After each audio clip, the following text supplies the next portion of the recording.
Hello everyone and welcome to The Evidence Base. My name is Ilana Landau, I'm the editor of The Evidence Base, and for this interview I had the very great pleasure of being joined by Dr. Nuria Oliver. Nuria is first and foremost a computer scientist, and on top of serving as Chief Data Scientist at the Datapop Alliance, Chief Scientific Advisor at the Vodafone Institute, and co-founder of the European Laboratory for Learning and Intelligence Systems, Nuria also currently serves as the Commissioner for AI and COVID-19 at the Valencian government. Recently, Nuria participated in a panel discussion as part of a plenary session organised by ISPOR, the International Society for Pharmacoeconomics and Outcomes Research, to launch their newly redesigned 2020 virtual annual meeting.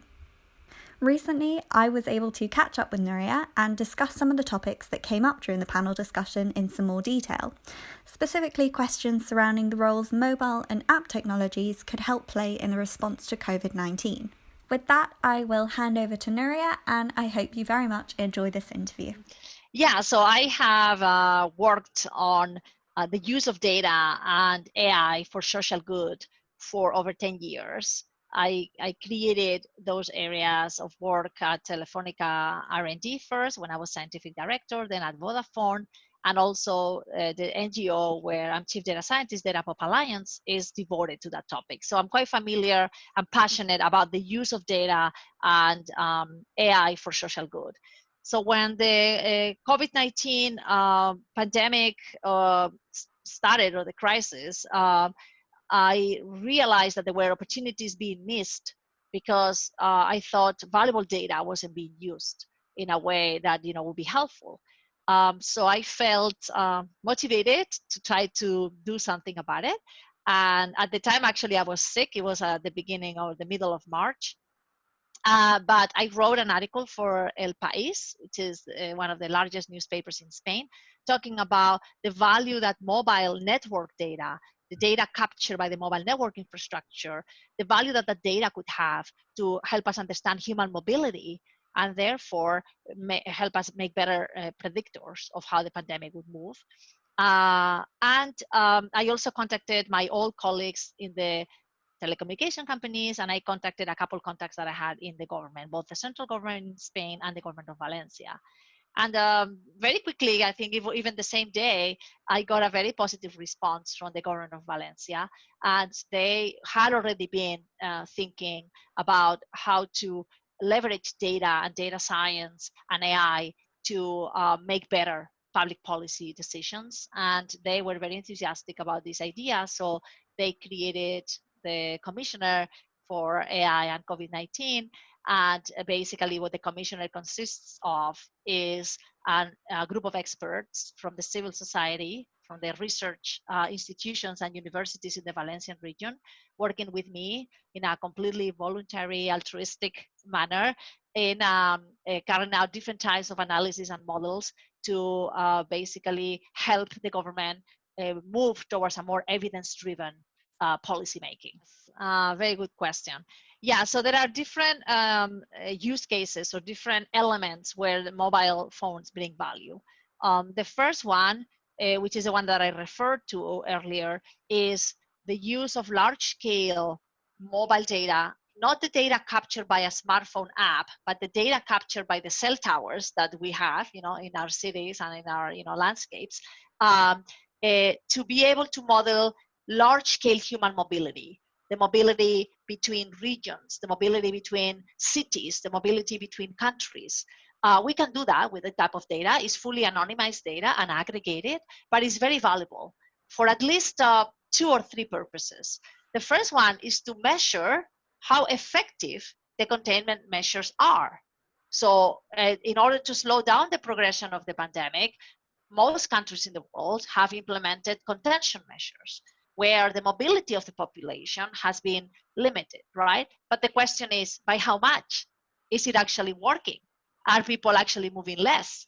Are there regions that are still moving a lot, and so forth? So analyzing this data, we can do that. And we've done this for the region of Valencia, which, by the way, has been very compliant with the measures and have reduced the mobility by like 90% or something, like really high.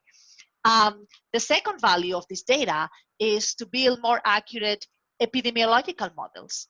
So the epidemiological models, the computational epidemiological models, they can take into account the mobility of the population when they are building projections of how the pandemic might evolve, how many cases there might be in the future. So the mobility is also important. So we can use the real mobility that can be captured by the mobile network, to have more accurate epidemiological models. So that's one type of data, which is really large scale, anonymous, aggregated, not very precise, but because of the large numbers, it enables us to understand patterns, of like large scale.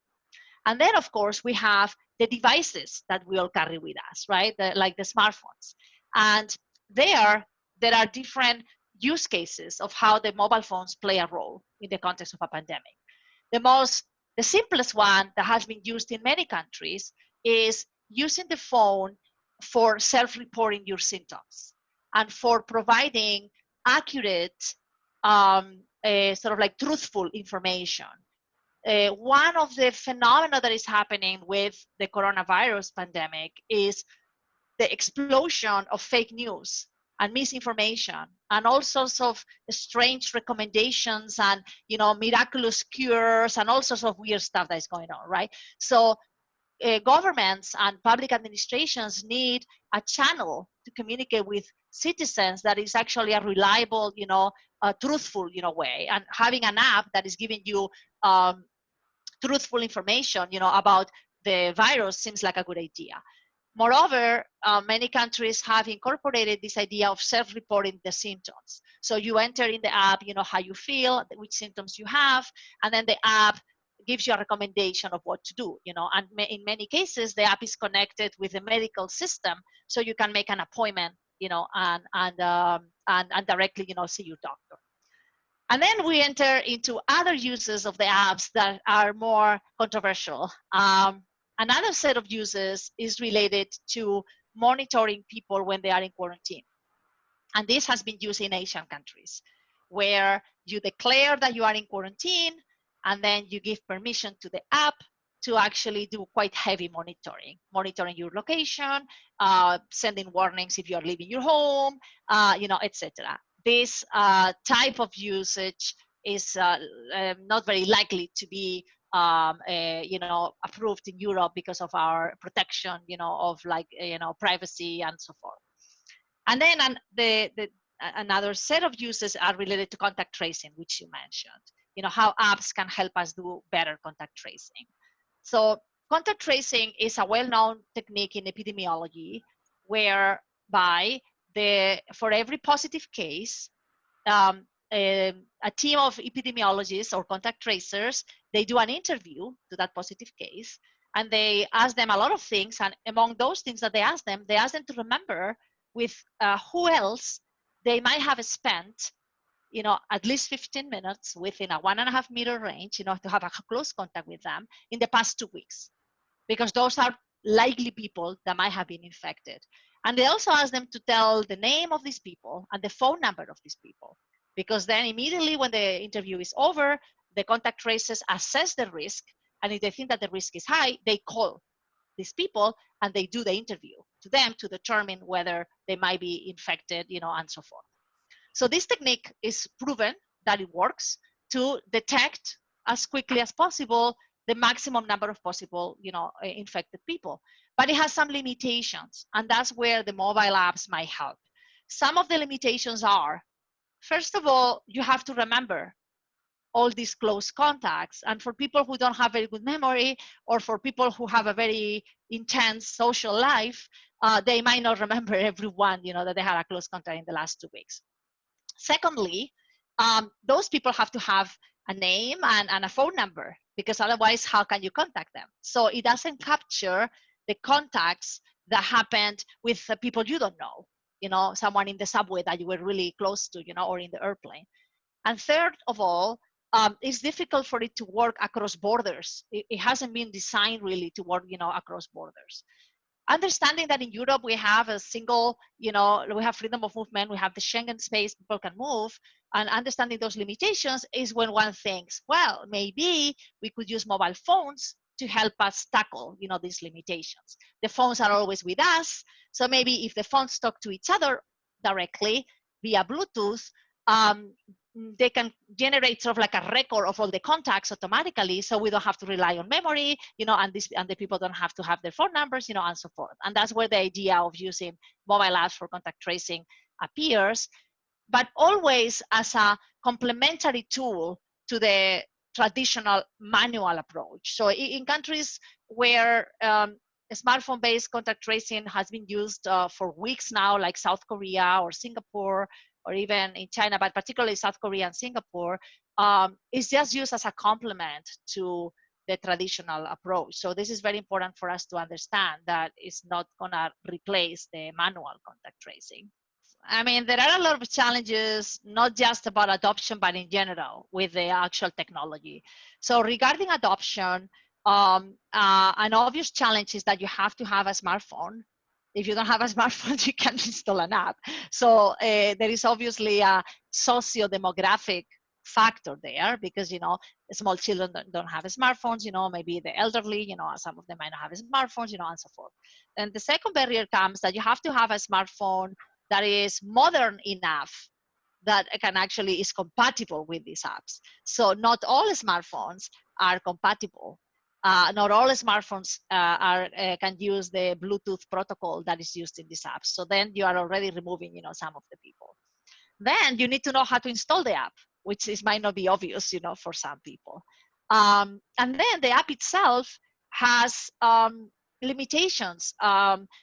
Conceptually, I think it's easy to understand, okay, if the devices use Bluetooth and then they detect each other in proximity, so then you detect all the phones that are near my phone and I can generate this record, of all the people that I've been nearby with, right? But then you start thinking about situations where Bluetooth, might fail. For example, my phone might see a phone that is on the other side of the wall. So I didn't have any close contact with the person, but it could be one person or it could be 20 people that happen to be on the other side of the wall, right? It doesn't know whether I'm indoors or outdoors because it doesn't register location generally for privacy reasons. So the probability of infection is very different depending on the ventilation, of the space. It doesn't know if I'm wearing a mask or not. It doesn't know whether I'm facing the person or I'm giving the back to the person, right? So there is a number of limitations. Then there is, of course, the battery consumption. This app has to be running all the time, so it might consume, a lot of battery. And then there is the issue of people having fun with it. So what happens if I just to troll the system and I don't know, put the phones in a dog that is walking around collecting contacts, or I put phones in locations where there's a lot of people and I'm just generating random contacts, that have no value. So I think it's important to understand that it's a complementary tool that can be helpful, but the foundation needs to be there. A good methodology for manual contact tracing needs to be there. And then two other important infrastructures need to be there. The first one is enough testing capacity to test all these possible infected people, right? All the contacts that are at risk. You need to be able to test them to determine whether they are infected or not, because otherwise asking people to be in quarantine for 2 weeks without knowing if they are infected or not, I think might be a big ask, that many people might not be able to do. And then secondly, in our largest scale citizen survey, the COVID-19 impact survey.org, one of the questions is about how well people could quarantine themselves.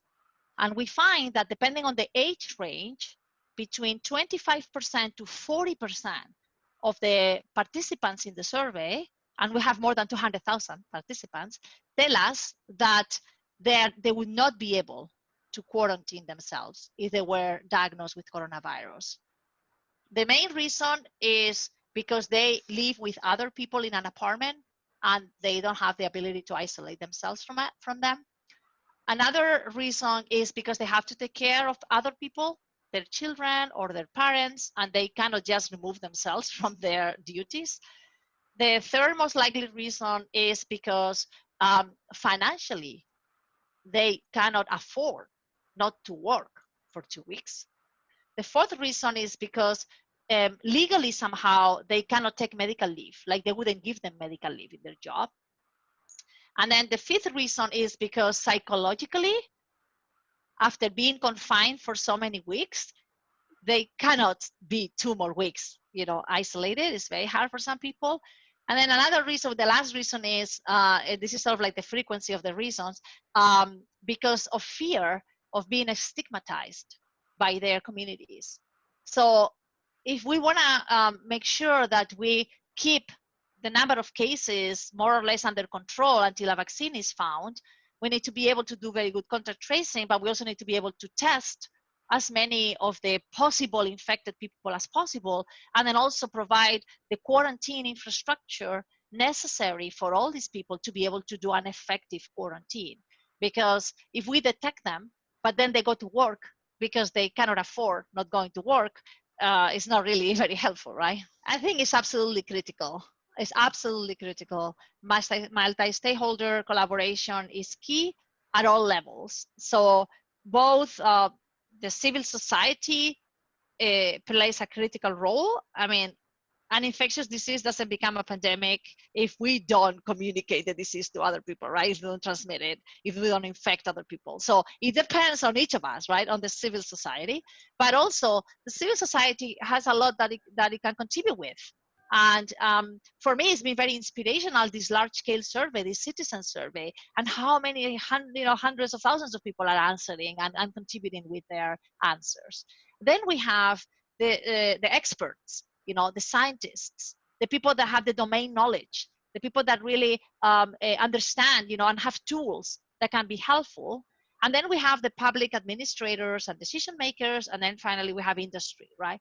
So I think all the elements, it is critical that we work together. And as you said, at different levels of geography, from the more local level to the global level, because the other issue is, of course, the virus doesn't stop just because you cross the border, to another country. I mean, it spreads everywhere, right? It doesn't understand about borders.